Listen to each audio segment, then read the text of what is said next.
Welcome to Bridging the Gap.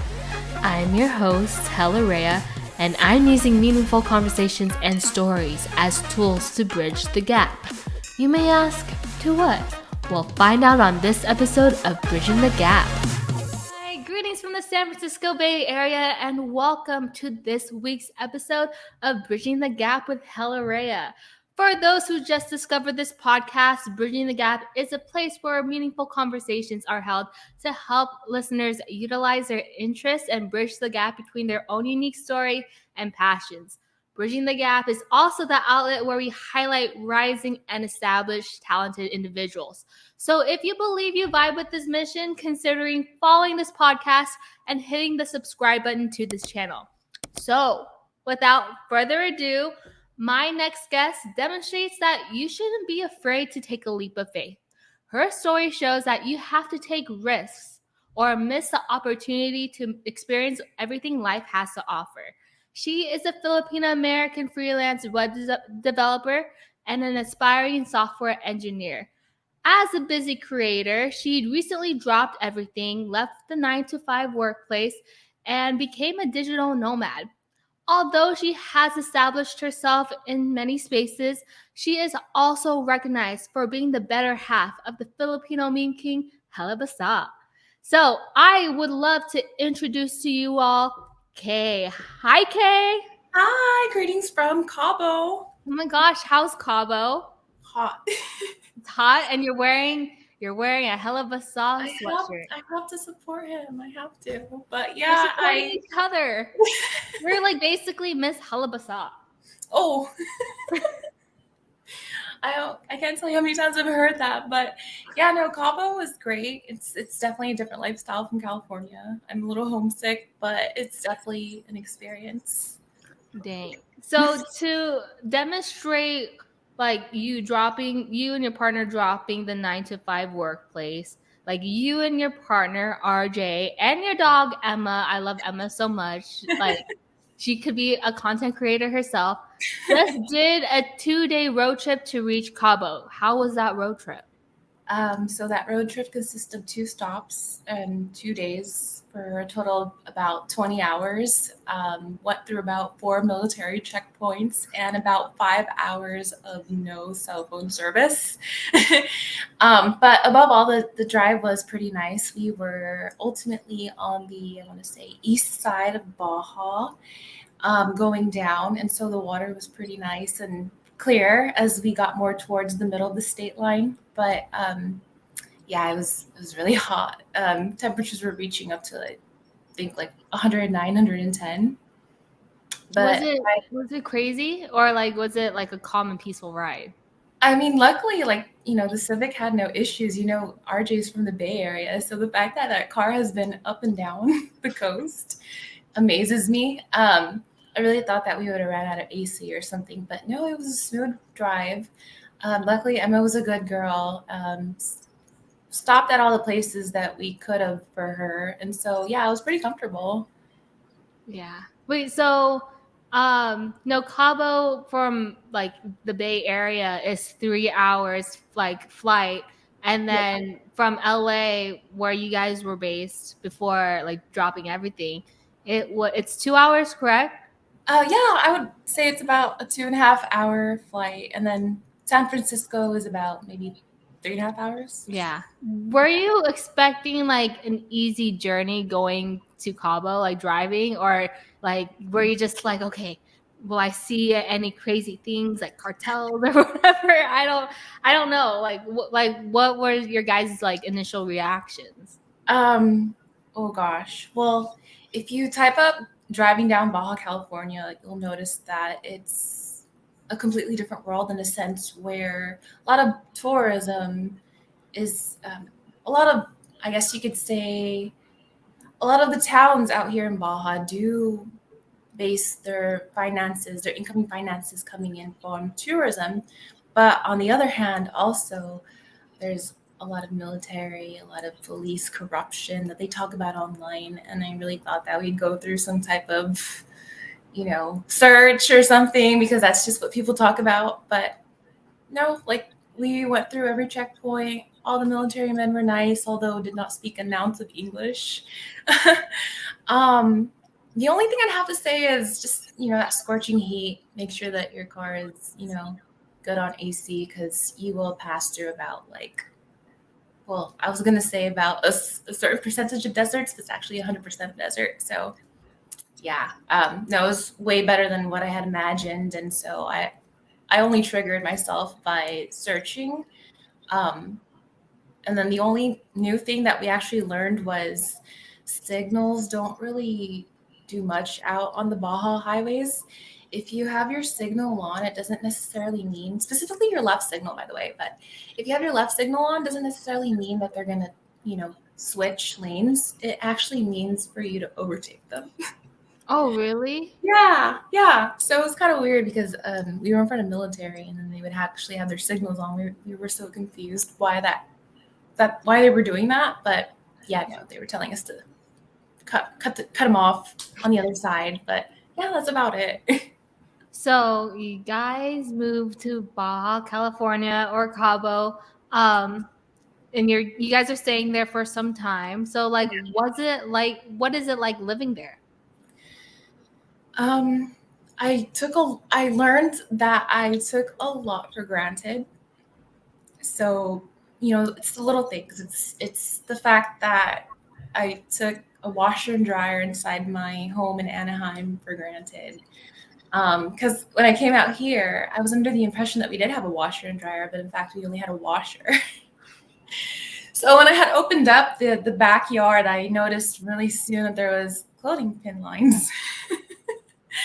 And then to make matters even worse, I did not know that I'd have a time frame for when my clothes would be dry, and that I'd have a set, that little time gap of being able to like run back inside with my clothes before they would turn rock hard.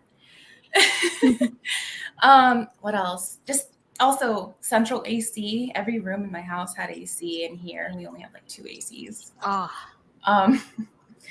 My 2 years of Spanish from high school finally came into play, but still with the little Spanish that I could speak, you definitely need to like educate yourself on more. But yeah, the only other thing is, again, just people online like to talk about the corruption that they've been through. And so the first week we were really on edge driving throughout the town, especially because RJ has a red Civic. So it's like, and then you see that they could classify you easy in the car by seeing how we look and easily tell that we are not of Hispanic origins. So we were really worried about that. But again,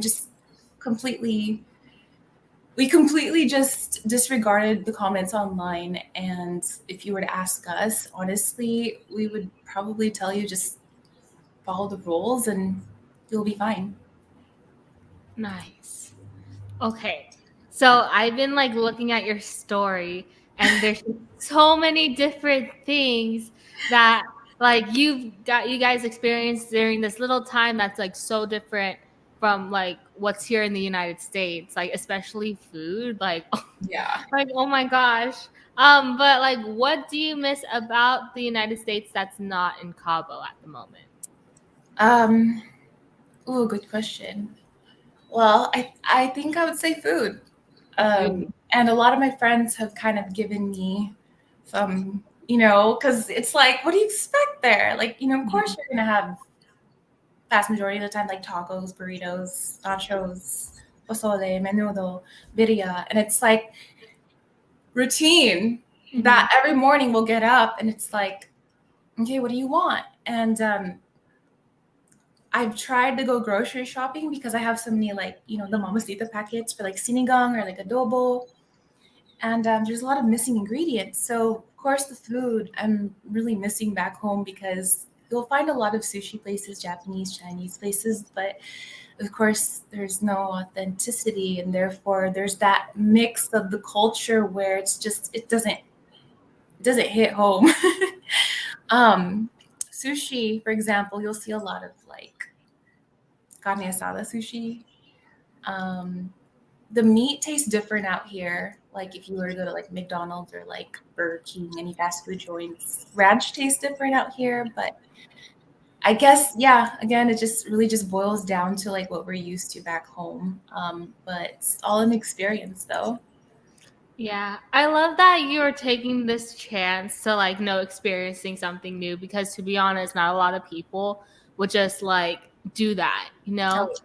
And like, I don't know, some people, if they like saw what you guys experienced, maybe some of them must have been like, okay, you know what?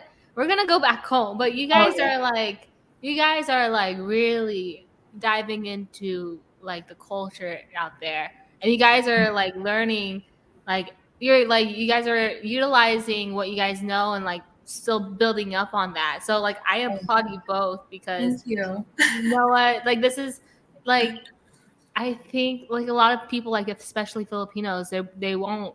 They're sometimes they're scared to take that risk Oh because yeah.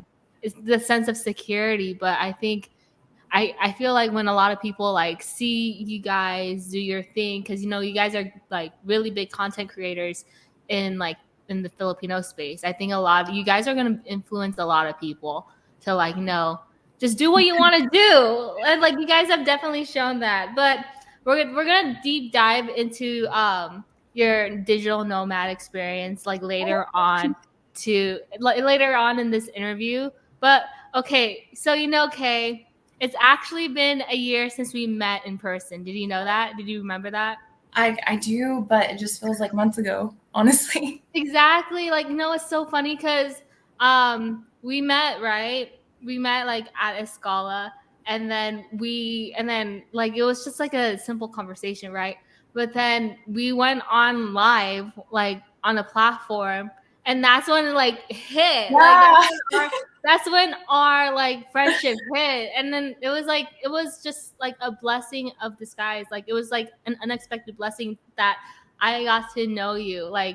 instantly. Oh. It was like I remember being in this room and we were just talking, and you were like sharing about yourself too. And but like no, before that, I remember you would show up on my Instagram feed, and like I would see you in like work meetings, because RJ and I used to work at the same company for some time. But I want to start off by like let's share our first impressions of each other, because like I think the situation of like how we actually met is just so funny. So you go first. Okay. Okay. So first and foremost, if I came off standoffish at all, I must correct that first impression thought, because at that time, actually, RJ and I had just started dating, right? And it was a whole new world being with him because of the fact that he has his following, he knows certain people, and I've always just been to myself, closed off. I've always liked traveling, but just to be around so many people, and of course, also you always shown up on my feed too, like people you may know. And it's funny because it's like I remember clicking on you, Reya, and reading your bio, and it was like, oh, this is the girl who has that tinikling, like, viral dance. Like, she's the choreographer for it. And so I had that idea, right? Like, when I had seen you, just as much as we've seen a number of faces, right? that we met at that club that night. But um, it's just, it was more of a, oh, like, I wish I could just pop out, but I'm really shy. So I just remember like drinking with you guys. But yeah, no, that felt like months ago. And just over the course of, I think we've been together officially about 15 months now. It's like I've developed definitely more of an online personality where I'm able to like actually come up to people now. But now, Rhea, like, had I had that same mentality that I've developed over the year and a half, I'm pretty sure I would have just sat down next to you instead of just in the corner. But no, what my first impression of you is like I was working at an event, and like this event was really like really slow. Like I expected more of this event, and I think a lot of people who were working at it too really did too. Like I think your boyfriend did also. Um, Mm-hmm. but then like there was a time where it just went all dark, like because the sun set, and then Yep. it's like just dark. You don't really see anything. You just hear like loud ass music, and there's just like some like tables, and there's people going in and out. And then like I'm just like sitting there and I'm like taking care of my cousin. And then all of a sudden you start speaking Tagalog to me. And I was like, oh my gosh. Like for me, like I was not prepared whatsoever. I was like, oh my god, like what do I say? Like oh hindi. Like I really thought you spoke Tagalog because you were on like ABS-CBN and like no. Like I've just been like the lucky one that have been having this experience, but then you just like sat next to me and then you were just so like very personable. Like you even though you said that you were shy, you were just like open arms. And then I feel like you knew I was like 22. Like no. you probably thought like I was a baby because I'm just sitting here with my cousin and I'm like, I don't know what to do in this area. Like COVID is going down at the moment, and this is like my first time like interacting with people like outside. And like you just open me with open arms. I'm just like, oh my god, I like this girl so much. And then all of a sudden this influencer guy, should we name him? Yeah, I guess. Okay, so if you guys know who Dr. Remix is like this chiropractor that shows up and legit like we don't know, like we didn't know like who he is. I think you might have, but like we had no, I like kind of like but we've seen his content. And then the thing is like me and her were just sitting there next to each other, and then we see like a guy with a diamond chain, and that was just like being like freaking like what's it called? It was just shining, and it's like to be honest, it's really dark, but you see like this diamond chain just really sparkling. And then I think that's what thanks to Dr. Remix, because I think he brought like the Hennessy bottle. He brought the drinks. He brought the drinks because he's Dr. Remix. He got that content creator money. But like he literally he was like, yeah guys, let's take shots, and we did. And I think that sparked like, okay, like we're in this together. And then like I think after that, man, me and you were like inseparable. We would talk to each other. Yeah. We would talk to each other like in like Wednesday mornings, just catching up like the stuff that I was going through, and then the stuff that you're going through, and then we're like discussing like our perceptions of like a certain topic. And like, I think that's why like I'm so blessed to have you as a friend. Aww. Because you know what, you are so real. And yeah, and I like you understand like what the implications of around this like this business, and like what's right or wrong. And like a lot of people in the space, like sometimes they might be really old and they don't understand it, or they just like they keep on doing what they're currently doing. But then we talked about it, and we're just like, you know what, this is cool, or this is not right. And right. I'm so happy, legit, to have you as a friend. Oh, I'm so honored to hear that. No, like it's definitely vice versa. Like, but if you were to sum up that last question though, it was definitely more of like oh cool, like this girl that's gone viral. I guess it was more of a starstruck type of like vibe, because it was like, dang, this girl's been on the news and stuff. Like, yeah, that would be my first thoughts. You know what's so funny? There's just random people. There was like random people like taking pictures of me with me that night, and I was like, I don't deserve this. I really don't. Like, I'm just here working, but like, own it. No, I'm not there yet. But okay, that was like really fun. That was this is gonna be the mood for this whole interview. I feel like a lot of people are gonna be so entertained now, because this is how we interact. This is like it's not like serious. We're gonna have fun, okay? Okay. But it took 3 times to film this episode. The first time something came up on your end, so we like rescheduled. The second time, which was on Sunday morning, like legit, like yesterday, we were in the like conversation like 4 minutes into it. Yep. And then my whole neighborhood experienced a blackout. So like, you know what? This is the third time's a charm. Like, this is when it plays a role. And, I see you going on so many adventures like around Cabo or Baja California. And I know you must be really tired from traveling because at this moment we're filming at like 8 o'clock, 8:30, like in California time, but in Baja California it's like 9:30.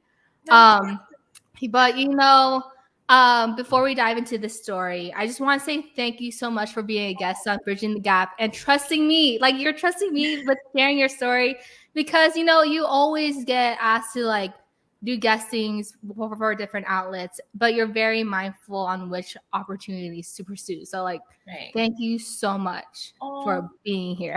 Thank you for having me. Thank you. I'm so blessed to be on your show before you actually blow up. And hopefully blow up for good this time. Hopefully it's all up in here for both of us, okay? So like, okay, let's dive in. Okay, childhood. Okay. You are from the Santa Barbara area. Tell us about your childhood. Oh man. So yeah, Santa Barbara area isn't really as diverse and there's not really much to do out there. So I've always known since childhood that I'd eventually end up in either NorCal or SoCal, right? And so just coming straight out of high school, I already knew I need to get out. And so I'm happy I did because I just feel like the opportunities that I finally got to now would have arisen had I stayed back home. But being there though, it was fine. I wouldn't say it was like dangerous or like my childhood could have been any different. If anything, I had a pretty normal childhood for the most part.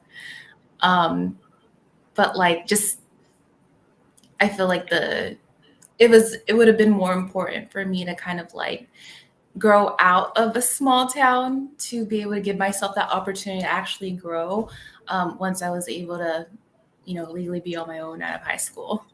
But yeah, there's nothing really to say about Santa Barbara County. I mean, it's beautiful out there and it's beautiful to vacay out there, but in terms of like actually living out there, if you're seeking like adventure and like a place to go to like every other weekend, I would definitely like recommend more of NorCal or SoCal, not necessarily Central Cali. It's just less to do, more family based, I would say.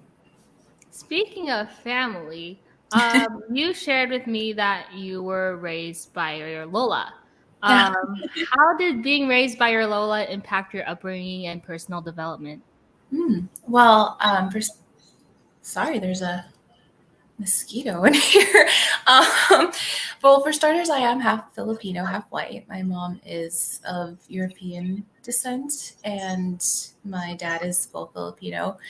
But my grandma did raise me because of the fact that my parents did divorce at a young age. So that kind of changed everything for me in a sense where somebody who could not speak English and who practically came to America at a late age raised me as if I grew up in the Philippines. So my first language was practically Tagalog.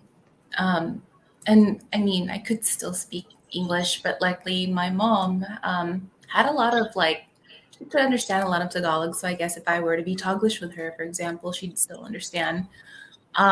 But definitely character wise, I think it's built me up to be a little more um, susceptible to society in a sense where I'm not necessarily materialistic. Because, you got to remember my grandma's from a country where it's, not as up to date as the United States at the time. So the cooking and the cleaning and, just everything that a standard woman from back then would have done, I've picked up and I'm able to use those traits today. So it's just a different experience if I were to compare myself to another individual that grew up in a standard American home, but I wouldn't change the way that I grew up because it definitely is like, growing up in the Philippines in America type of setting, if that makes sense. Wow. So you mentioned that you were mostly raised by your Lola. Yeah. Wait, do you know what area she's from in the Philippines? Yeah. She is from Quezon City, Manila. Okay. Yeah. Okay, Manila. So yeah, like Yeah. I think during that time there was like not really that much development. Yeah. Right. Yeah. So But cooking, you said that you had contact with your mom, correct? I did. I Yeah. did. What were some cultural differences like you experienced when you would spend time with your mom and your Lola? Hmm.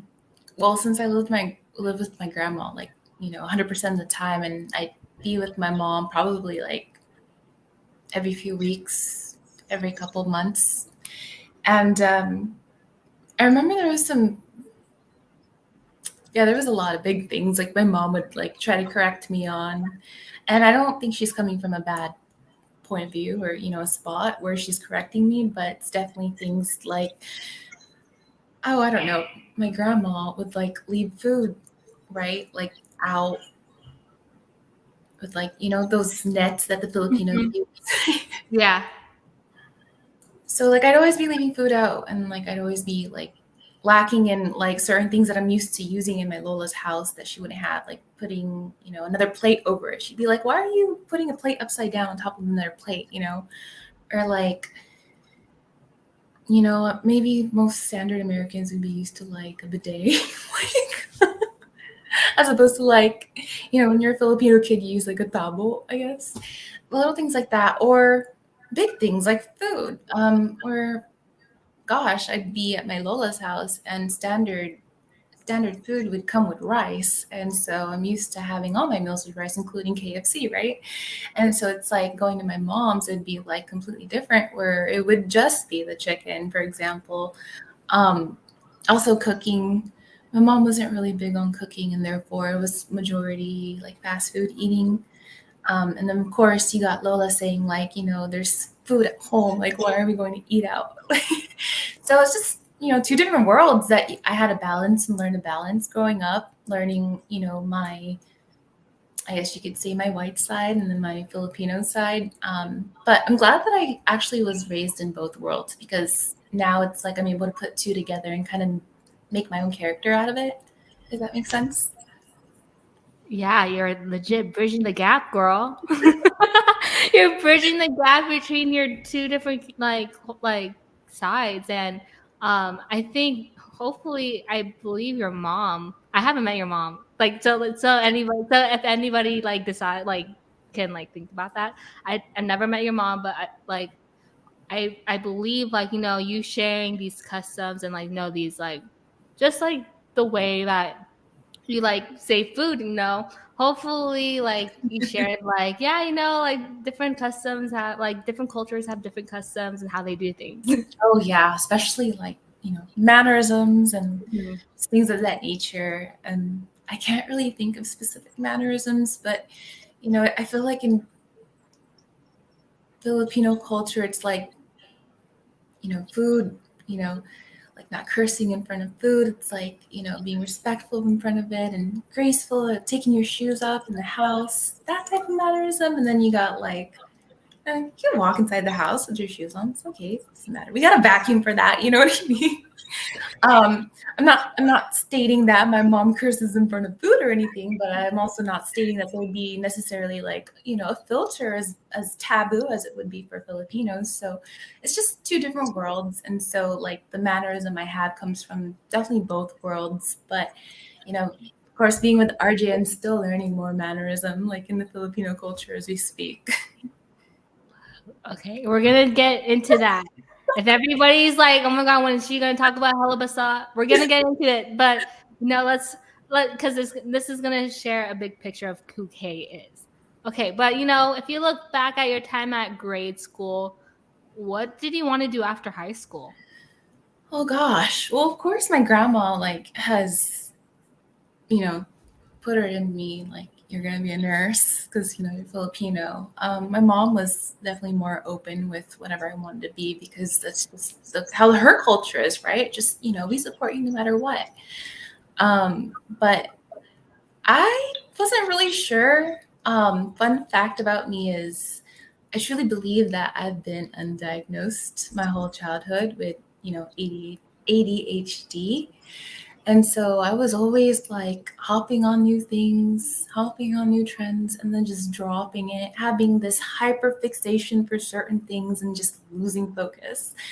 Because if you were to ask me now, it's like I would have never told you that I would have been into coding and like web engineering and, making websites basically. I would have probably told you that I would probably be most successful in the healthcare field because, in a sense, I was pretty much hypnotized into that idea, right? But yeah, I couldn't really give you a solid answer as a young girl coming from my heart. It would definitely be from what was engraved in me from my grandma. Yeah, I understand that. And that's okay. If anybody's in this situation right now, if you're like, either if you're in college or you're in high school Oh and you're yeah. listening to this story, it's okay if you don't know what you want to do. Um, that means like, you gotta jump at every opportunity to learn like what's out there and Right. like what you're gonna demonstrate when we get into more of your story, that's what you did. But that being said, how important was it for you to leave the Santa Barbara area for school? Oh, really important because I remember my mom taking me to a vocational college, right? I think that's what they're called, those trade programs. Yeah, like Heald College or something like that. Yeah. Yeah. And, I went to a vocational nursing program, right? And I wanted to check out like how much it would be and how long it would take. It was like 13 months. I had my heart set on it. Like, oh, I'm going to be an LVN and then I'm going to bridge to an RN, right? And it was so expensive.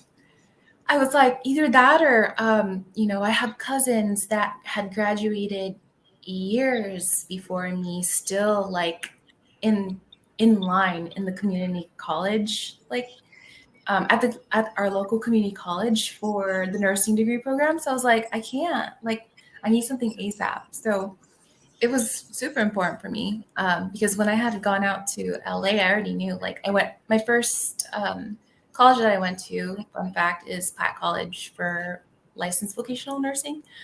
Um, and of course, I didn't end up, pursuing that, but just going through that and being able to have options because there's just more schools out here, more, vocational programs out here. It was just a lot for me to be able to like.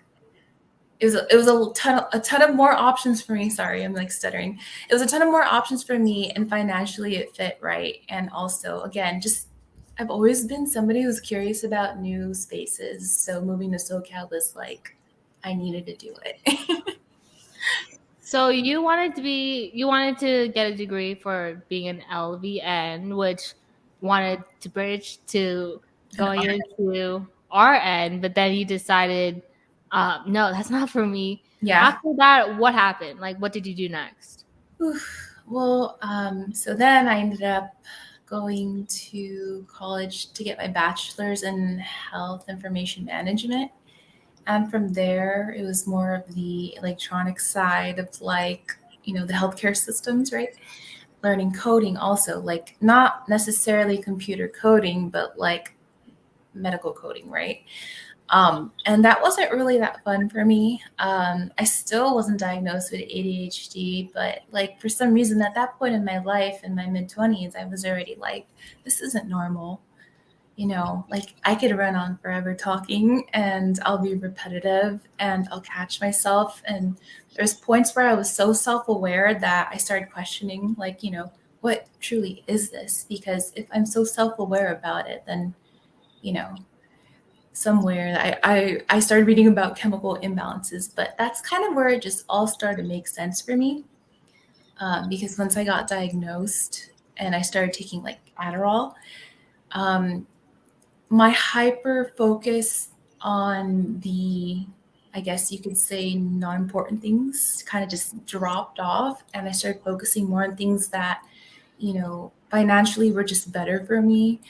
And that's where I kind of just fell in love with the creativity of like web development. And I would say this was starting around probably about 2 years ago. So, of course, with that, I knew that I would have to have some sort of like education to back me up because I did start learning on my own. So that's kind of where it drew me in today, to the program that I'm in now, just because, I want something to back me up. And also because I have been wanting to manifest this digital nomad lifestyle for so long, I knew I just had to pull the trigger on it. So, wow. Yeah. That's like, I feel like you just really knew, like, deep down, like in the subconscious, I feel like you knew what you really wanted to do. Yeah. Like, and I think for you, you like immerse yourself in like different parts of healthcare, like in regards to like like this, like websites and security. And I think like what you said, like you learning this stuff, like even though you didn't really wanted to do it, like at Mhm. least you know how to do it. Like Oh, yeah. there's some people just that don't know how to do it or don't know how to do that job correctly. So no, you're gonna help yourself in the long run. And if you ever like if everybody is listening to this, don't be afraid to like literally learn different things that you don't want to Oh, do. yeah. It will definitely help you out in the long run. So, with that degree, you worked in cybersecurity in the healthcare setting, correct? Yeah, so I ended up actually getting my cybersecurity certificate, right? And because I was already in the hospital, I was able to kind of just move my way up to that department. But with that, I was exposed to like a whole world of people like who did coding and built websites, made money off of certain ways to build websites, like monetizing websites and affiliate marketing. And so that itself was a whole different world for me that just drew me in. And the moment that I was able to actually make money, I started to have thoughts of quitting my hospital job. Yeah, wow. Dang. Like, see, you're just going up there. And you know what? You're like, what was that kind of like the same rate as the hospital job or like more For web development? for like the cybersecurity stuff or Oh, no. No, oh, it was to if I'm being very honest with you, um, what stopped me was, it was like, oh, I've never made this hourly rate before. And, it gave me so much freedom and gave me this type of lifestyle. And it was hard to leave because I guess when we're in America and we have all these like things like insurance and whatever your 9 to 5 has to offer you, you're like, how can I feel so crippled without it, right? Like now I have to get it all for myself. But doing the math on everything and then seeing how much I was able to really make on my own in a matter of just months, just freelancing, I was like, this can't just be luck. I mean, I've tried month after month after month, and RJ's doing math with me, and it's like it just doesn't make sense to give my time away to a company giving me X amount when I have all this freedom and flexibility to create something out of myself and actually pull the money that I'm putting a mark on, a price tag. Sorry, not mark. yeah. But in addition to working in the hospital setting, like you got into freelance, like and making websites. And there are creators out there that share like how to make passive income Oh, or yeah. like share like informational videos on like how sharing informational videos that would like hit and that could get you like monetized on YouTube or TikTok. From your experience, let's like dive into this more. Like what are the perks of like building websites for yourself, like or for your clients? Well, I get a lot of clients that actually like drop shipping. And so perks, if you're talking about perks, are you speaking about perks for me and what I enjoy like building or perks? Yeah. Oh, okay. Um, well, the creativity. Going back to like the whole Adderall and discovering ADHD, it's like back then I used to struggle on creativity. I used to get so overwhelmed because I would want so much and I had so much in my head and I just would feel so overwhelmed and like kind of like put it out there. And so, like this time around, it's like when I'm on Adderall, and I hate to praise, a drug, but the fact that it kind of helps me concentrate and be able to create such, colorful work that's just something in my mind coded out. it does amaze me because, I've been undiagnosed for so long.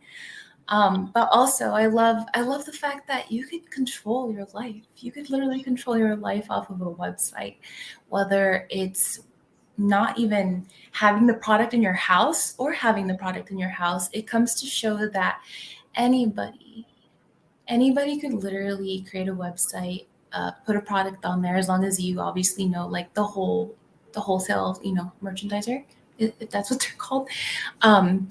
And just, basically drop ship an item and put a price tag on it and give them the cut of whatever they're putting the money on. And it's like, if you could do the ads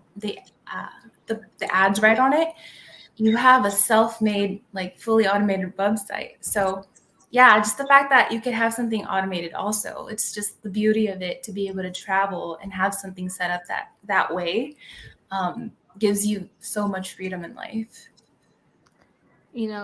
Okay, guys, there's so much opportunities. Make sure you grab it. Let's talk about trust. And, I think you and your partner are a great example of trust. So, yeah, we're going to talk about Hella.Basa now. Okay. I think everybody listening is going to be like, oh my gosh, yeah. Yay. Playing Hella.Basa. Oh my God. Like, you guys, I feel like you guys are like the Lucy and Desi of Filipino. Oh, thank do you know who they are? Or do you know who Lucy and Desi are? Or like I Love Lucy? Yeah. Yeah, you guys are them. You guys You're are too them. young for that show. But no, it's so cute. That reference is really cute, actually. Yeah, but like you guys are them, like in the modern world. Okay, to start this off, do you remember the first time you saw a Hella.Basa post? Yeah. What was it? Well, it was in a DM on a dating app. And it wasn't by Hella.Basa.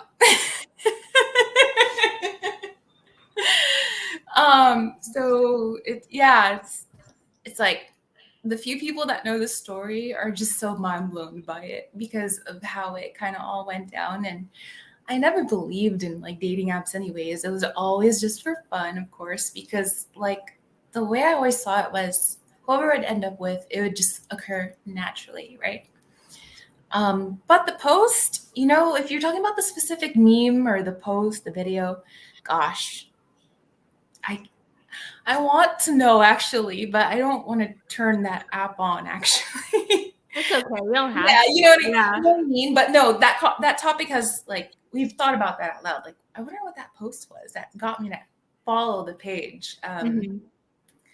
We'll never know. But yeah, somebody sent me a post off the Hella.Basa page on a dating app, and I started following Hella.Basa. And should I go on with this? No, I wanna ask, like, Okay. what were your initial thoughts about the brand first? I had really no personal opinion of it other than like, oh wow, there's a big following on this account. And honestly, I thought the person was from the Philippines. Like, when I say from, I mean like, he's from the Philippines, but like living in the Philippines with like all this content that's obviously like, and tricycles and jeepneys and stuff. But like the content was relatable. And so of course I followed the account. But I didn't really have like much personal thoughts on it at the time, other than cool, relatable, let me follow it. Okay, so with that in mind, tell us the story of how you met RJ. Okay. Go. Oof. Okay. So Hella.Basa decided to screenshot a DM one day of a girl saying, "Dear Kuya Hella, I'd like a Filipino boyfriend. Please help me. Thank you." So something like that. Salamat. Yeah, llama. And he posted it on the story. And I've always wanted like a Filipino like boyfriend because I just felt like everybody else that I've been with in the past just wasn't relatable. And I wanted that like familiarity of my childhood, basically. in a weird, odd way that makes sense to me, and hopefully it makes sense to you. But I wanted to share my culture with somebody, and I wanted somebody to be relatable. And so that's just what drew me to him, like DMing him. I was like, hey, I noticed you put this one girl up, so I was wondering, you should help me too. And I called him Kuya. I was like, Kuya, you want to help me? I'm actually looking for a Filipino boyfriend, and if you could help me out, I'd love it. Like, you know. And he's like, what are you looking for, right? And I was like, okay, well, I'm 5'7", so I'd like somebody over like 5'8", over 5'9", right? And he's like, wow, well, I'm 5'9". I was like, this is meme account, right? Like, no. And then I was like, I need him older than me, you know, older than me at 27. And he's like, oh yeah, I'm older than that, you know, slightly. And I'm like, okay, well, whatever. And I was just like, well, you should totally like, you know, repost a picture or something. Like, you should repost this. Like, I can make it funny. I can make it funnier than the last girl that like asked for this request, and he never posted me. He just posted me for Filipino Friday, I think. Okay. And so this was like in the middle of the pandemic, right? Mm-hmm. And I forgot what it was, but okay. So he had posted himself on Hella.Basa stories, like getting Jollibee, right? And that was weird for me because it was actually a Jollibee that was down the street from my house. And I'm like, are you from around here? And he's like, yeah, like, you know, I live in, you know, this city. And it was like the next city over. And I'm like, oh, that's weird. Okay. So this is the middle of mid late 2020, right? And so then he's like DMing me more, and I'm a little more comfortable now because, like, you know, he's local, but still I have my guard up because I'm still chatting with a meme account, you know? I couldn't take it seriously. And he finally added me on his other page, right? His personal page. So I kind of got to know who he was, but still couldn't take the meme king seriously, right? So February 13th, right? He had DM'd me and he was trying to get me to go to a Filipino restaurant, I guess, for Valentine's Day. He's trying to meet me up there. And I did the most effed up thing ever. What did you do? What did you do? He said I'd be there, and I never texted him. Yeah. Oh, man. Oh my god.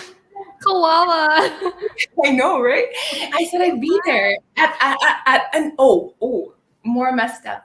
I had told him he was texting me that day, right? And he was like, "Yeah, I'll be there at 8, right?" And I'm like, "Okay, I'll be there at 8 too." I never showed up, and it ate me alive.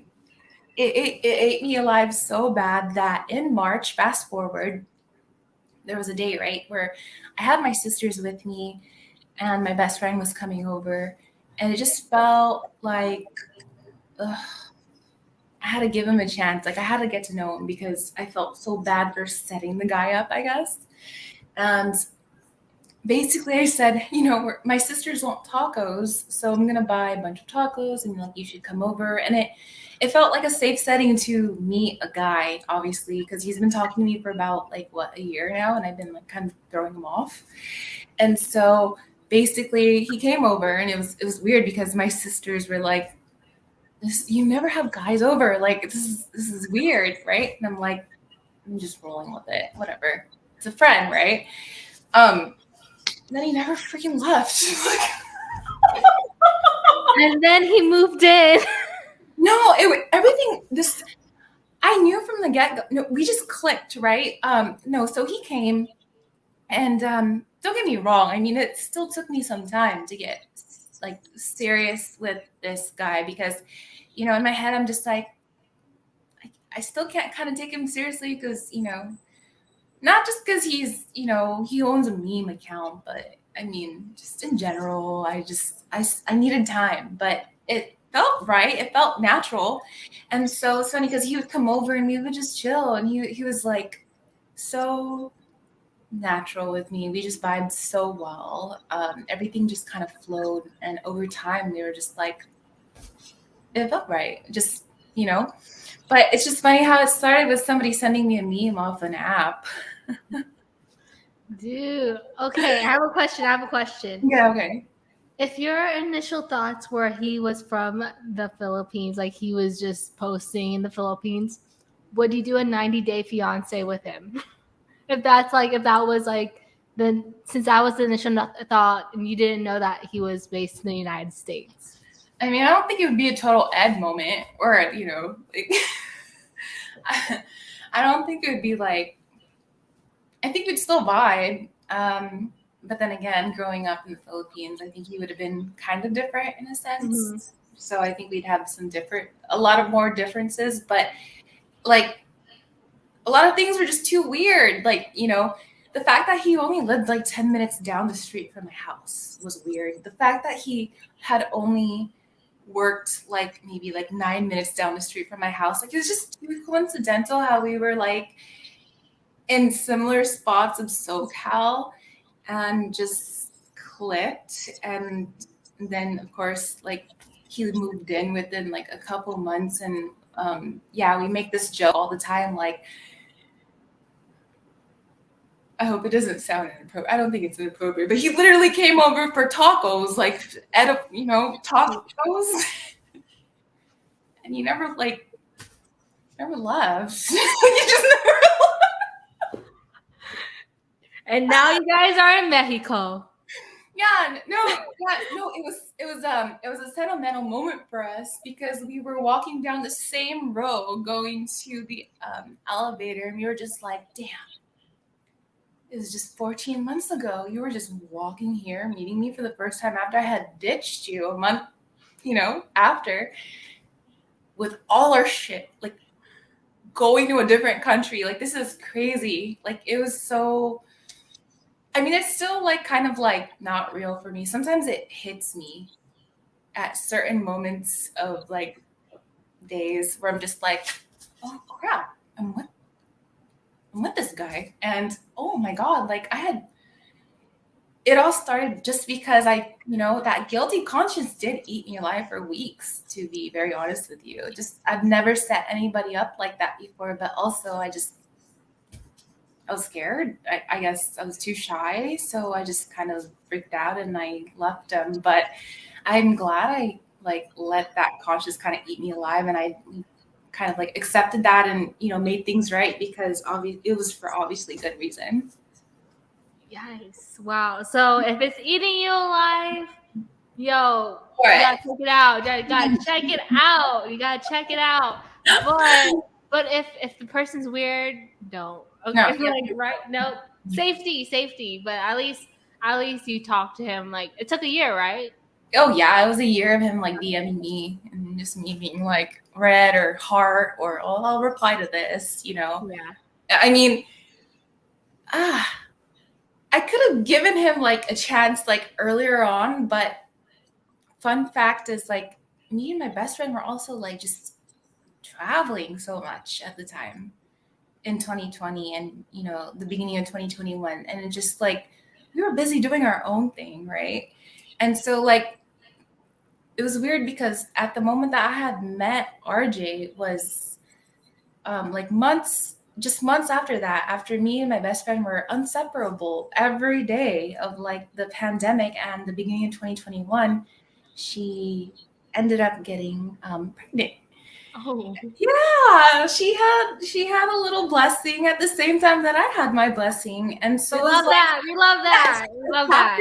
Just, and I love that for her. And it was just so amazing how that worked out. My best friend ended up having a baby, and I ended up finding the love of my life. So now that we're on different chapters, it's kind of weird because she is that friend that I'll check in and I care about how she feels still about her days and stuff, and I'll check in. But that bond that I had with her, I was so grateful for back then, because it's the pandemic and you're single, and it's you have somebody to be on adventures with. And so that was a special moment, and it was special how everything kind of that chapter kind of just ended on a good note for her and me.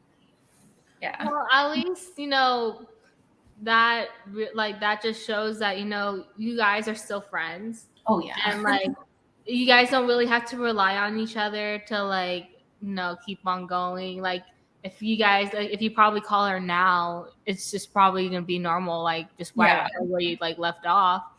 Oh yeah. Yeah, like which everybody needs. Everybody needs that type of friendship because we get busy. We get Oh yeah. busy. Yeah. I mean, I feel the same way with you, dude. I can call you and just like, what are you doing? Oh, You yeah. know, it just flows. It flows, and I love that. Like, I love friendships that just flow, and you guys just vibe off of each other. It's not like a forced, like, oh, I gotta check in, or they might feel a little type of way about me. No, like legit, because like no, like it'd be so funny. It'd be like 10 o'clock in the morning in the Bay Area, and you'd be like, I have some tea, and then you'd be like, oh my gosh, okay, let's go, and we talk for like an hour and a half. Probably 2, 3 back Yeah. home. Back home, right? Yeah, I'd be just laying down and be like, yeah. So I feel really sad right now because like this feels wrong, but and you understand, yeah. Like, hold on. Yeah. But okay, like backtracking to like Hella.Basa and you, you mentioned that you were living with your Lola and she taught you everything that you know about the Filipino culture, like the language and making Filipino food. I swear we still have to have dinner when you come back because I want to eat your kare. Like, come on, please. Like, man, I missed that opportunity. But did you have the same level of immersion into the Filipino culture that you display now before meeting RJ and creating content for Hella.Basa? No, girl, because like because my Lola passed away like in 2013, and I was only like 20 at the time. So from 20 to 20, 27 when I had met RJ, like that 7-year gap, I kind of just became my own person, and I kind of lost Tagalog. I lost Tagalog, and so like now you'll hear like a lot of content on Hella.Basa about him teaching me certain things. Don't get me wrong, I can hold the conversation, but I'll speak Taglish. That's fine. I have to rely on Taglish too. Like I can understand Tagalog, but I have to speak Taglish. And also like my Lola's days were very, very different from obviously RJ being a lot younger. And so I'm learning slang. I'm learning, how culture is now. I'm learning different things about like, my char. Do you know that? Yeah, that's kind of cringe, but yeah, I'm just, there's so much. And the cooking's still the same at least because I wouldn't say like he's from a completely different region of the Philippines, but if anything, really, it's just the language and the culture, and also like how to say certain things because I sound really Americanized sometimes. But he is so patient with me, and he's so like patient with teaching me because when we do go to the Philippines, it's so cute how proud he is that I can actually speak the language. So it's like, oh my gosh, it's like content here and there and everywhere when you like just pop out your Tagalog and people are just like, you can speak it.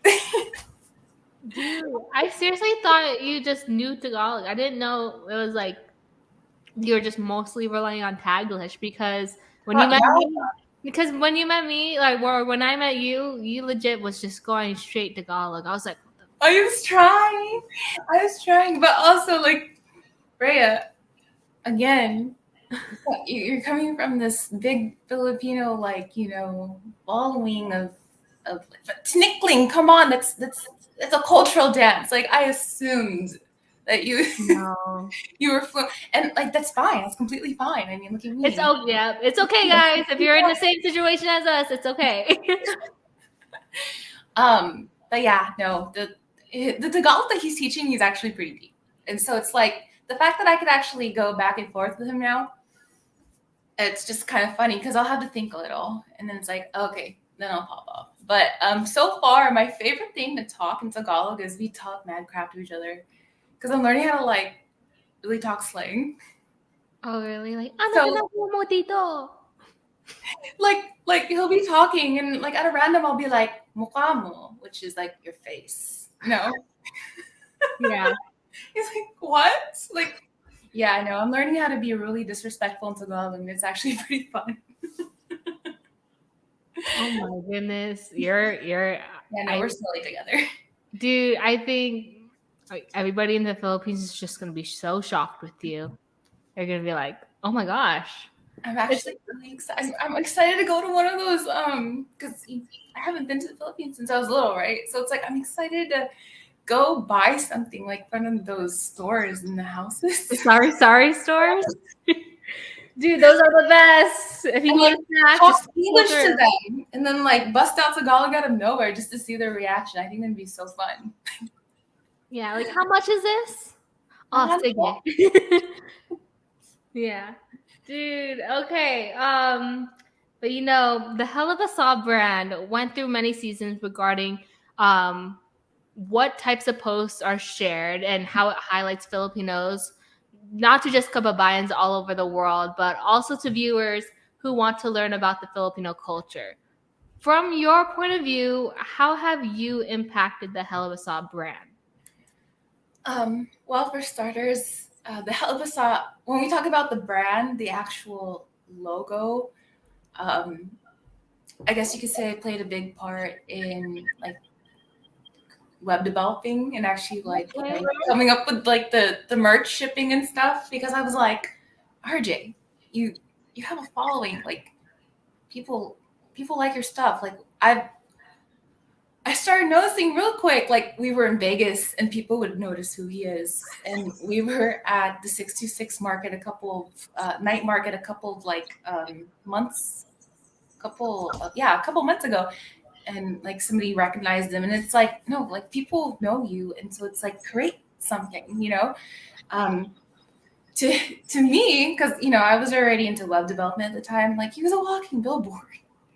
And so the way I was able to kind of influence him in that sense of like, you know, how to build a brand out of it was from my American standpoint, telling him like, you know, what do we understand and what do we like, and like, you know, building things off of that. Or, you know, I appreciate him so much when he's like, I sent you a meme, can you tell me if it's funny from an American standpoint, you know?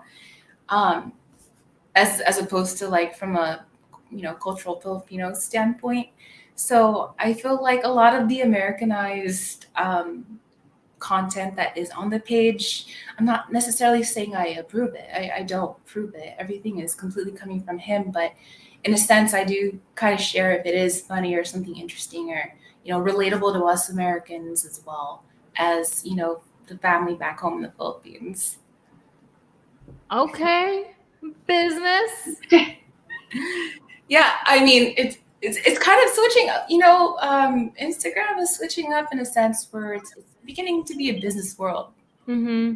I mean, we were just talking about that the other day too. How my page just started getting monetized too. So it's like, dang, like these creators are finally getting like noticed in a respectable standpoint to be able to create and live off of it. So everything is still like a journey in a sense where it's like, okay, we're testing waters with what's funny and whatnot because obviously views become essentially dollar symbols, right? And so it's like we're constantly trying to work and plot different plot what is it, like scenes or like skits as well, just to kind of get like the followers going and entertained from, again, both standpoints, American and Philippine perspectives. Filipino perspectives, there you go. Okay. Okay, so with that in mind, how have you both supported one another with each of your endeavors? Oh gosh, I wouldn't. Well, I mean, obviously, I wouldn't be where I am today because of RJ. Um, because all it really took for RJ to see was for me to see that I was able to like make profits on my own without that 9 to 5. So of course, him kind of like telling me like, you have complete control of this. Like you need to take more control of it by eliminating the 9 to 5 and actually being able to focus more on this, you know, specific part of your life. So of course, him pushing me. just even if it's verbal. And also he's so supportive because there's times where he'll like I'll tell him like, oh, I want to buy this course or I need to buy this extra course, and he'll pay for it. It's like the cutest thing. I'm like, oh yeah, no, he'll be like, okay, how much is it? Okay, I'll pay for it. And it's like, wow, like this man is like just really trying to help me like educate myself, and I love that because he wants me to grow. And I'll even ask him too, like, do you want to sit down with me and do you want to learn this? He's like, no, I don't have the capacity for that specific subject, like this is on you, babe, like you learn it and then you run with it, grow with it. And then also on his standpoint too, because as we talked about monetization on Instagram, of course, we're constantly plotting out new things, or excuse me, new skits to like, record on IG, or, before you know it, the meme king started getting help from me with like, looking for funny stuff too. And I don't really do it on purpose, but when I do find funny stuff, I do try to send it to him. But supportive in ways where we're trying to really come up with how to entertain our following in that case, because again, monetization, right? But yeah, no, ultimately our vibes really do just bounce off each other because we have certain strengths and weaknesses that, each individual has. So I definitely try to like support him on ways of how to be more creative online, and he definitely tries to support me on ways where I could kind of like get more creative with like web development, and again, still educating myself because the world of web development is pretty much ongoing. And so yeah, that we're just constantly like trying to like nitpick at each other, like keep going and like being up to date with everything as much as possible. Sana, oh man. Oh. Damn. Aw. Aw. I hope that everybody is inspired to find their Hella.Basa, whoever they are. Oh my god. Aw. Oh my gosh. Okay. Well, with that in mind, let's talk about this new journey of you guys's. Okay. Because I think because this is where content creating takes place. So with that, you and RJ just made a really big decision to drop everything and become digital nomads. Oh yeah. What inspired you to take that leap of faith? I mean, you have so much influence online as it is. You go on, and I don't know about your reels because, from my understanding, reels tend to show up as what necessarily dominates over your phone in terms of like cookies and what you search. And so for me, it's always travel, and therefore I've clearly attracted like that nomad setting lifestyle of reels just endlessly popping up. And so I was influenced by it on a daily. And it's just so crazy how hypnotized you do get into that content, right? To a point where you start to like kind of manifest it in a sense because you want it for yourself. And also for him, I'm sure he gets like the same content where people are entrepreneurs and they're just, being their own creators and building their own journey. And also we wanted to take it to the next level. We wanted to experience different cultures, different backgrounds, diversities. And so, at the beginning of the relationship, I already knew that he liked to travel. And so it was kind of fun to like travel with him and like experience new things together. And so we were like, yeah, no, we definitely need to go back to like Mexico because it's the closest thing, especially because we wanted to utilize his car first. And then, we started making like plans throughout the world. So the next country would obviously be the motherland. So Philippines for a few months. And when we're in the Philippines, we plan on, going to like Bangkok and like other places throughout Asia. And it's kind of weird because this journey is really, it could be unsettling at times for me with my anxiety because I don't have a home base, if that makes sense. I don't have a home. I mean, I have a home and, I have a financial structure to be able to keep that home over my head, but I can't necessarily call it mine. So I have this little sense of homesick feeling in my heart that I do feel. Um, you know, a few times out of the week. But yeah, we don't know where we're going to end up. But what we do know is if we do find that the vibe is right, then we would consider staying there for a while until we could kind of maybe adapt or figure out what we want to do as an end goal. But for now, we're just kind of rolling with it. Wow. Okay.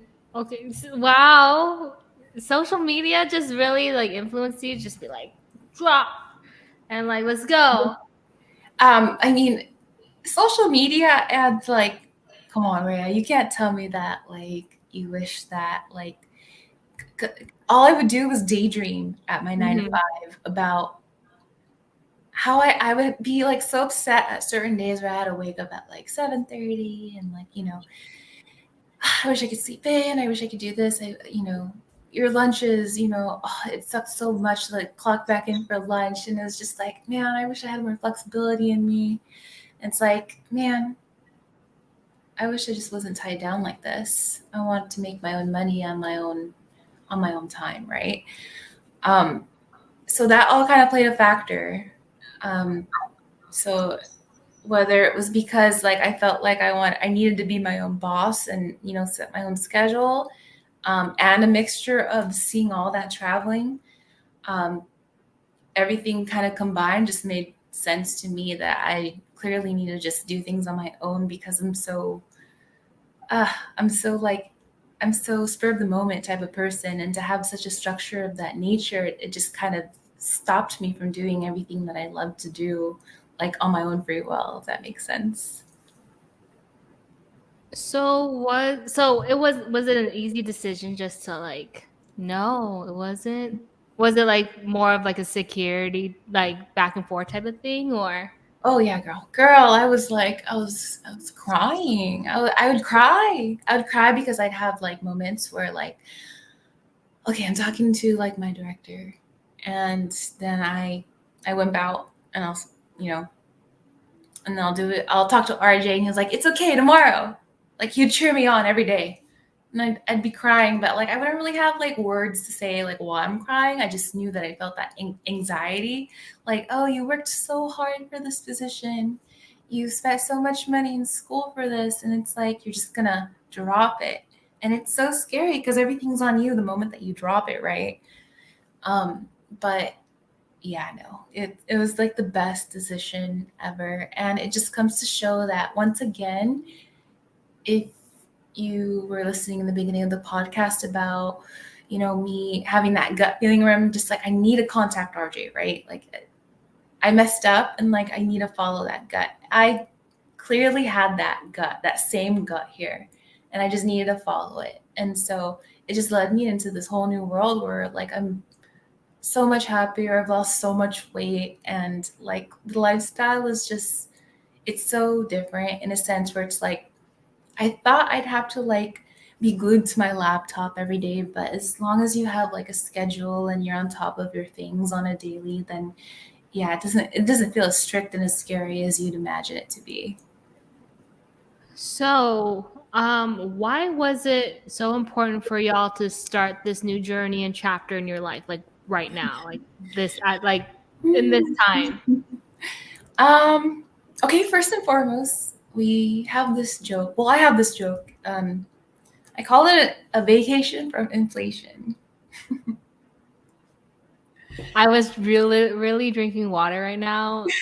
Because for those who are just listening, I was drinking water and then like I think just dropped that. I like choked. That's good. That's really good. Think about it. Think about it. Like, Yeah. so you've been watching my vlogs for a while now, so I'm pretty sure you know what my apartment looked like at the time, where it was like 2 bedrooms, a bathroom in each bedroom, a bathroom in the living room, laundry, little laundry room in my little apartment, and like that was like 25 at the time for rent. And due to the market going up, like the rent increase was like 28. Like there was no rent control in Anaheim, so they put this little pretty mark, and they said that if I don't take the 28, they will mark it up to 34 on the market if I don't take it. And that's bizarre to me because already 25 with utilities and everything overhead was costing me about, 28 already. So 28 would essentially be 32 overhead, right? That's so rude. That's really so rude. And then also gas. Come on, girl. Gas. I had a car, he had a car, and so I work at home, but yet like I was still paying for like a car note, and it wasn't like the end of the world or anything, but like it was just all this unnecessary money going to all this unnecessary luxuries that we don't even really utilize to its fullest advantages. And so we were like, okay, if we're paying around, let's just say 3 grand, what could we do with 3 grand around the world? And that's where it just was like, oh, that's fucking interesting. Sorry. But like we were just like, no, we need to run with this. Like, let's see what we could do with 3 grand every month. And so, lo and behold, we were like, we need to utilize the Civic first, since it was like paid off already. So we were like, what can we do? Where can we drive? Canada, like, no, Mexico, of course, because we're like, what better way to start off your journey than to a place where you've already been, right? And you kind of already know the culture and you're already adapted to the lifestyle because we've come here every so often to like party and vacay. And yeah, dude, like this 2-story house, like guess how much it is? 1,000 or no, hold up, because I see your stories and like gas is cheap down there. $4 a gallon. I mean, Yeah, it's still a lot. Don't get me wrong, but like better it's than still six. better up here. But like food there looks really cheap there too. Like you had lobster for $36. I sana all like, Yeah, bro. yeah, it was a whole lobster, whole steak. That's like Dude, $90 here. $800, dude. That's good. For two, like gated community, security walks around, and it's funny because the houses are still brand new, so that's why like I was showing you my backyard was still a desert, but also like the houses next door are vacant, so it's like we have so much privacy and we just feel so safe and secure because even though the neighborhood's still empty, there's like security 24/7 and it's like completely gated. So um dude, $800, that's a fraction, of what we pay in the States and for something 3 times bigger. So yeah, we're trying to like hopefully we can continue this venture because we've secured this spot for till September. And so now it's just a matter of seeing what Philippines has to offer. Hopefully well under our like, our Anaheim price tag, because I know that the Philippines does have a better conversion rate when it comes to the US dollar. Yeah. Dang. Okay. Okay. Okay. Oh, but with that, what advice would you give for those who want to do like van life or travel the world? Well, specifically for my people with like anxiety, don't be scared. Stop if you're obviously drawn to it. Like allow this to like allow it to manifest. Obviously, if you're drawn to it and you're stopping it, it's just gonna eat you alive forever. Like just imagine being 10 years older and looking back and saying, well, what the heck could I have done?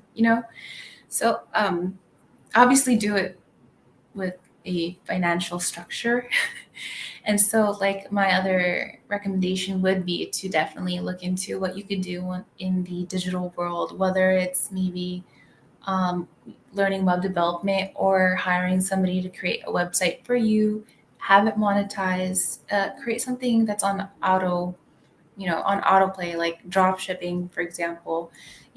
People think about businesses and websites and they think like, I don't have money for startup. And it's like, no, dude, I could hook you up and I could start you up for as simple as like, $30 a month for your hosting and your domain, right? And so it's like it's just really about learning and educating yourself as opposed to the fear, because I allowed the fear to like really get to me for so long that had I not let RJ like influence me in this positive way because he doesn't have anxiety, I don't think I would have ever been able to overcome that obstacle. And I'm pretty sure I still would have been sitting in my office chair. So yeah, it all starts with picking up your phone and educating yourself, or DMing me and me helping you with the website. So I was gonna drop this like towards the end. Where can people find you since you are gonna provide these services? So I'm currently creating my web development agency right now. So that website's still under work. So for now, if you guys have any questions about possibly making a website, whether you have your own merch or you'd like to create your own merch or you'd like drop shipping, or simply have something on autoplay with monetization in mind, if you have any ad spend money, definitely hit me up on my IG. I don't know, Reya, if you could like put it somewhere here or like I will definitely put it there. yeah, my IG is okay. So you guys could go ahead and DM me and I'll be more than happy to like help you guys out because yeah, if there's anything that I love sharing, it's definitely the passion of being able to be creative and teach people how to make their own money at their own leisure. On a budget, of course. Nice. So we're always talking about content creating and everything about that. What do you have in store for all your supporters who love to keep up with your travels and content? Aside from the business, your run.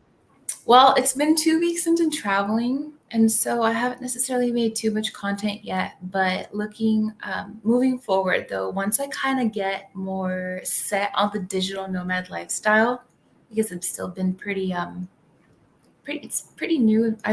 This chapter's still pretty new, so I'm still adapting to this new lifestyle. But once I'm kind of all set and I'm there, my followers could look forward to more of my travel vlogs, especially around Baja, because I'd love to kind of show them this world. Because the majority of my followers are from the Philippines and the United States, and it's like, dang, this whole different world is just maybe a few hours away from vast majority of my followers who are from like California. So yeah, definitely sharing that different lifestyle.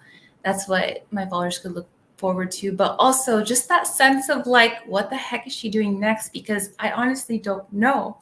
I have a budget and it's like, I don't know what to do with it because I'm constantly trying to do research on what's the best bang for my buck. So it's just always something new and different with me.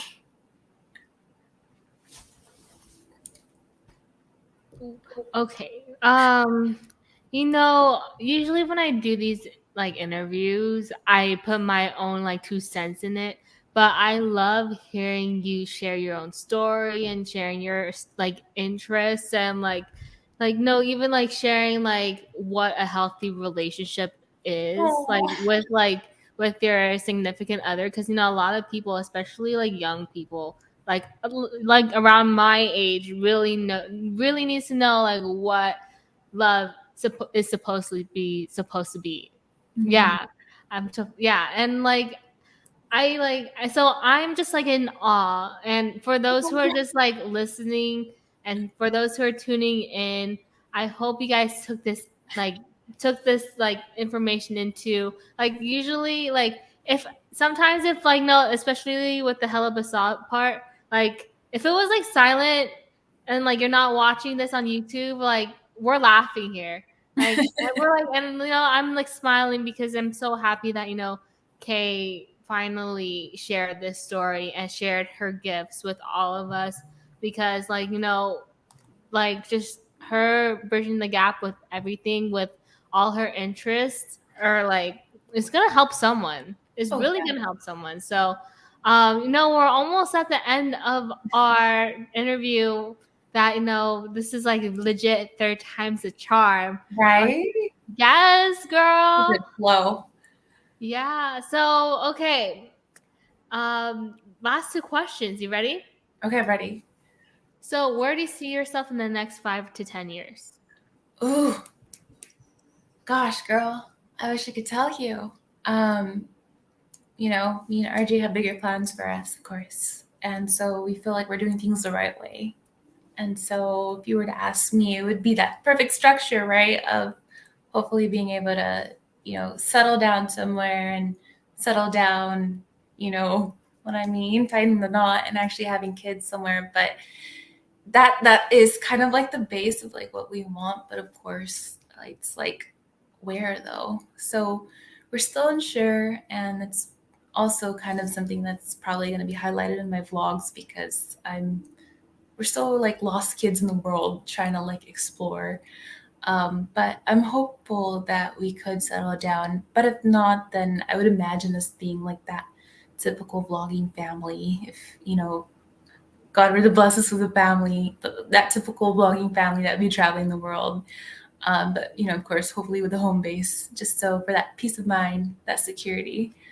But other than that, just, personally, though, personal goals would be for me to keep up with my web development and, continuing to help other individuals grow, because I feel like there's a lot of people out there that are just so lost. And it's like, no, like, sit down and talk to me, because like a website, building somebody a website and making money off ads is one thing, but it's just another thing for you to like overthink it. And it's like, let me break it down for you. Let me help you. Because it's like, if you really don't want that 9 to 5, like I could educate you and help you make it work for yourself and just watch people grow. Cause that's just the crap I love. I love like watching people just like manifest into their own lifestyle that they want. So yeah, I'm hoping in the future I could like help more people out, because I mean, like, well, it's just the best gift to like give that opportunity of like freedom. Yes. Well, we would love to see it happen and manifest and all that stuff. You're gonna help out so many people. But okay, you ready for this one? Okay, I'm ready. This is my killer question. Right. Okay. Okay. Since Bridging the Gap with Reya is a place where meaningful conversations are held to help listeners utilize their interests and bridge the gap to create their own unique story and passions, from this day forward, how do you see yourself bridging the gap between the Filipino culture, your interests like webmastering and crypto, and software engineering and content creating? Okay. Well,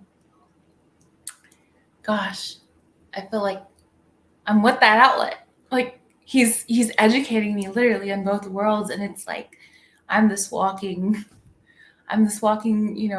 person that's just like so into Filipino culture and so into like Americanized culture, and putting the two together to help both worlds kind of like have that sense of like understanding for each other, especially when it comes to like laughter, right? And comedy.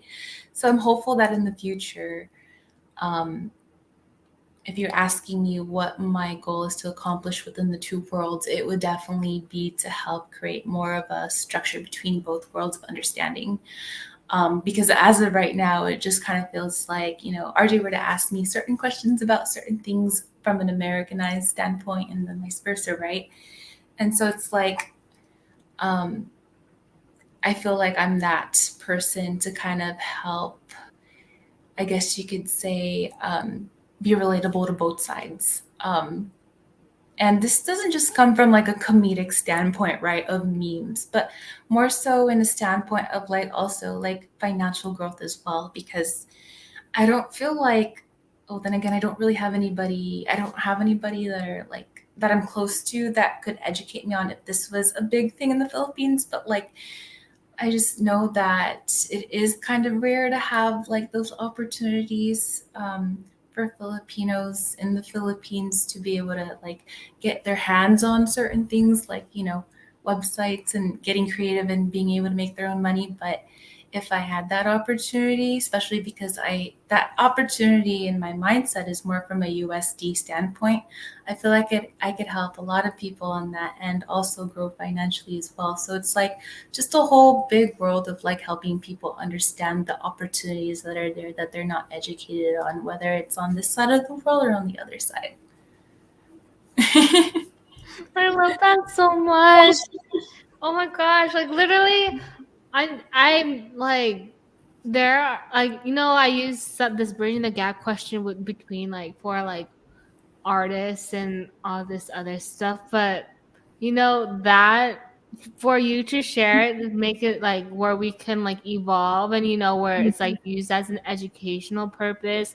And so like for the Philippines as well, for those in the Philippines who, like, because getting a job in the Philippines is hard. And for Yes. them, for you to share, like, you know what, I want to change that. I want it to be like, I want them to thrive. And, there's Yeah. so many different things and that you can just thrive. Like, there's so many ways you can thrive other than, becoming a nurse Oh or yeah. becoming an engineer, even though you're trying to become a software engineer. But like, um, or like, anything, or like being an artista. Like, no, I feel like I am so happy for you that, you made the sacrifices that you made. And, even though the decisions were tough, like, no, it helped in the long end, because you're like really happy. And Yeah. yeah, and like, like with the decisions, like, like if you like meeting RJ and like him pushing you to be the person that you have the potential to be. Like, there's just so much growth that I've like Yeah. seen, even though it's only been a year of just knowing each other. Like, Yeah. I've seen so much growth in you, and to see that in that answer, I'm just very excited for you. Oh yeah. And I'm so excited to see So, how much of an impact you will make on not just Filipinos, but everyone like around the world who you reach. So like, seriously, oh my gosh, thank you so much for being one of my like early guests in this podcast. We're gonna look back at this interview and we're gonna be like, wow, look where Kay gone after this. Like, damn, she was yeah. all up from there. Like, literally amazing. Amazing. Yeah, no, I can't wait to look back at this too and be like, she's on TV now, man. She has her own talk show. Hopefully, I don't know. You know what? Big podcast, whatever the heck your dream is. I hope it gets to that extent or beyond. Honestly, Thank you. you are very worthy of it. I love you so much. Me But too. okay, oh my gosh, the love is here, guys, in Bridging the Gap with Hella Reya.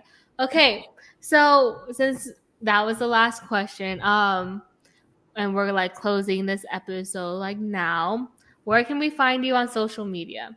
Okay, so you guys can go ahead and follow me at OK. That's OHKHAY_. And again, if anybody has any questions about like websites or like how to make money off of like something automated, go ahead and shoot me a DM and I'll be more than happy to like educate you on it and what your options are. Okay, let's go. And then of course my random blog. So Yeah, you guys better tune into those vlogs because they're like really funny. I love the ones with Emma. oh yeah, showering. Showering, peeing. No, like not peeing. Like, well, like, okay, just like the circumstances of it. Like, it's just so funny. Wanting that privacy. She's a queen. She deserves it. She's a queen. And just to make sure it's not a kid that we're talking about, it's a dog. It's a dog that should be like, it's like treated like a human. Yeah. And she should, because she's a queen, like legit a queen. Diva. But yeah. You raised the queen, and you know what? If you're talking about like family wise, I cannot wait to see what you do next, because you guys probably are gonna raise like a whole family of comedians. I don't know.